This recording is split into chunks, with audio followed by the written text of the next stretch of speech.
Assalamualaikum warahmatullahi wabarakatuh. Selamat pagi anak-anakku semuanya. Semoga kalian dalam keadaan sehat dan siap untuk belajar. Anak-anak, kita akan melanjutkan materi kita yang selanjutnya, sistem gerak pada manusia.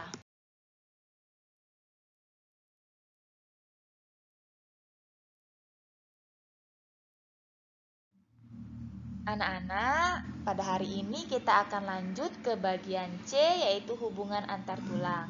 Hubungan antar tulang disebut artikulasi. Hubungan antar tulang yang memungkinkan pergerakan disebut persendian.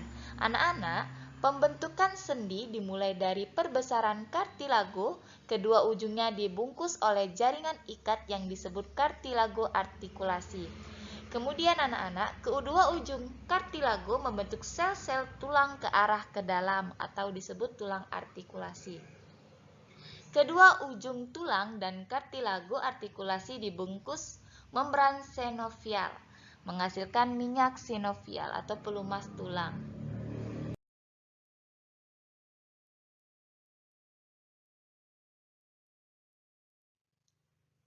C. Hubungan antar tulang. Sendi mati atau disebut sinartosis merupakan hubungan antar tulang yang dihubungkan oleh serabut jaringan ikat sehingga tidak dapat digerakkan. Contohnya apa? Misalnya hubungan antar tulang tengkorak atau sutura.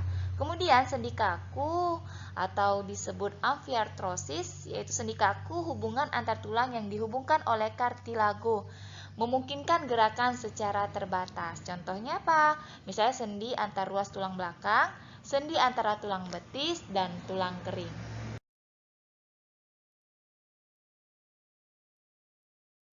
Masih bagian yang sama, yaitu hubungan antar tulang. Selanjutnya sendi gerak atau disebut diartrosis, merupakan sendi yang tidak dihubungkan oleh jaringan ikat.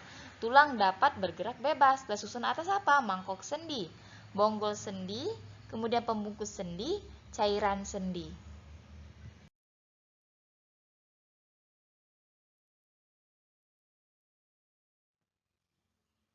Pada sendi gerak atau diartrosis ini memiliki 4 macam, yaitu apa? Ada sendi engsel, peluru, pelana, dan putar.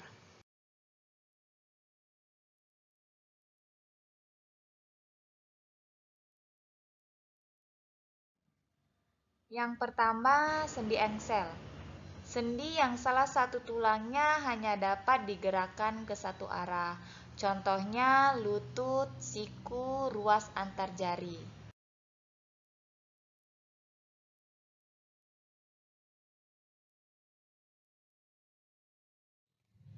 Kemudian sendi peluru, yaitu sendi yang memungkinkan terjadinya gerakan ke segala arah. Kedua ujung tulang berbentuk mangkok dan bonggol. Contoh, sendi antara gelang bahu dan tulang lengan atas, serta antara tulang paha dan gelang panggul.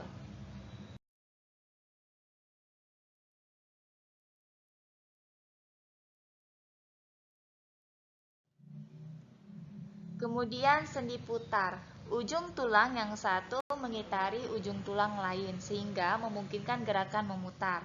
Contohnya, sendi antara tulang atlas dan tulang leher. Kepala berputar ke kiri dan ke kanan.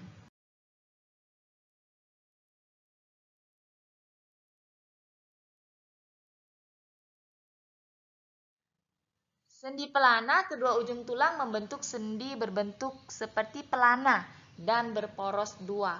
Contohnya, sendi tulang ibu jari antara tulang telapak tangan dan ruas jari tangan.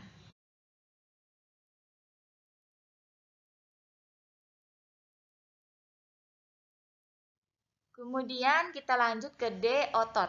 Otot disebut alat gerak aktif karena dapat berkontraksi. Ciri-ciri otot, yang pertama kontraktibilitas, yaitu kemampuan memendek dari ukuran semula. Yang kemudian ekstensibilitas, yaitu kemampuan memanjang dari ukuran semula. Yang ketiga elastisitas, yaitu kemampuan kembali ke ukuran semula.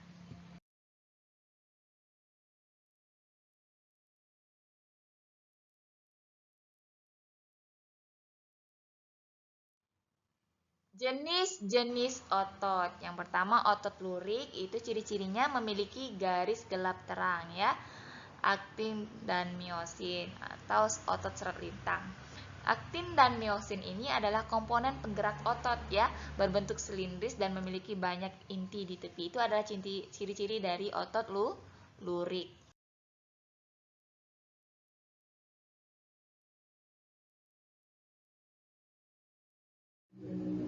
Selanjutnya, otot rangka merupakan otot lurik. Kerja otot lurik dikendalikan oleh otak, yaitu jadi secara sadar ya. Otot rangka memiliki bagian tendon dan empal ya. Tendon yang melekat pada tulang diam disebut origo, kemudian tendon yang melekat pada tulang yang dapat bergerak disebut insersio. Jika otot berkontraksi, maka empal akan memendek, membesar, dan mengeras membuat tulang terangkat.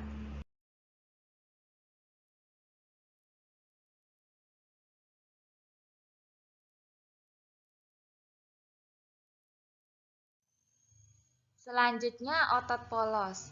Ciri-cirinya berinti satu, berbentuk gelendong dengan kedua ujung meruncing, bekerja secara tidak sadar atau otonom, lambat, kemudian tidak cepat lelah.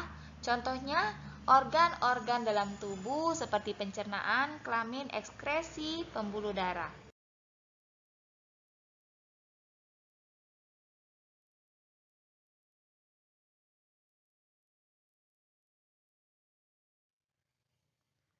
Otot jantung berinti banyak di tengah, terletak di jantung, berbentuk serabut, lurik bercabang, bekerja secara otonom.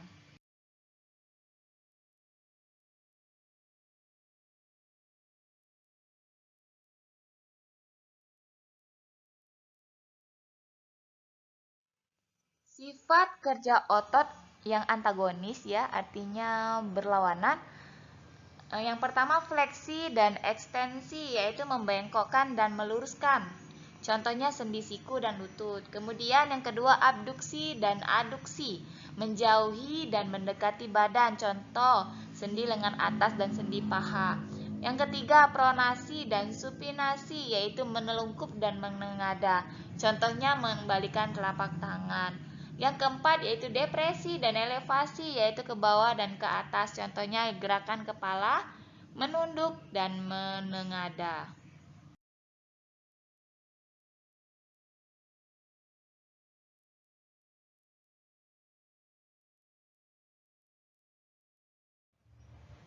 Kemudian sifat kerja otot sinergis, artinya saling bekerja sama ya. Contoh otot pronator teres dan pronator quadratus yang menimbulkan gerakan menelungkup dan menengadah pada telapak tangan.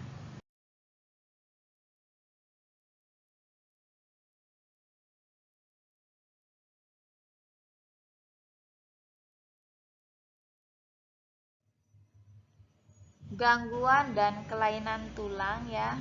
Yang pertama skoliosis, yaitu tulang belakang bagian punggung membengkok ke kiri atau ke kanan. Kemudian selanjutnya bisa kalian baca ya. Ada lordosis, kifosis, fraktura, osteoporosis, rakitis ya.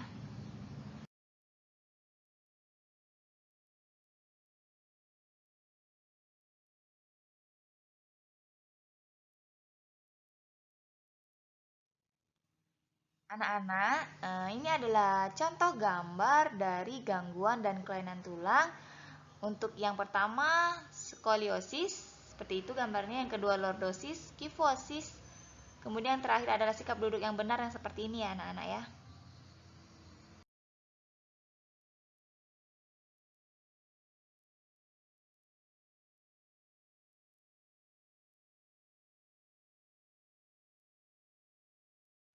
Selanjutnya gangguan dan kelainan persendian. Yang pertama bisa kalian lihat artritis eksudatif, yaitu radang atau iritasi pada sendi yang menyebabkan sendi terinfeksi atau bernanah. Selanjutnya bisa kalian baca sendiri ya, ada yang ke B yaitu artritis sika, kemudian dislokasi, terkilir sama ankilosis ya. Misalnya kalian dengar ini ada terkilir ya. Itu artinya tertariknya ligamen ke posisi yang tidak sesuai tetapi sendi tidak bergeser.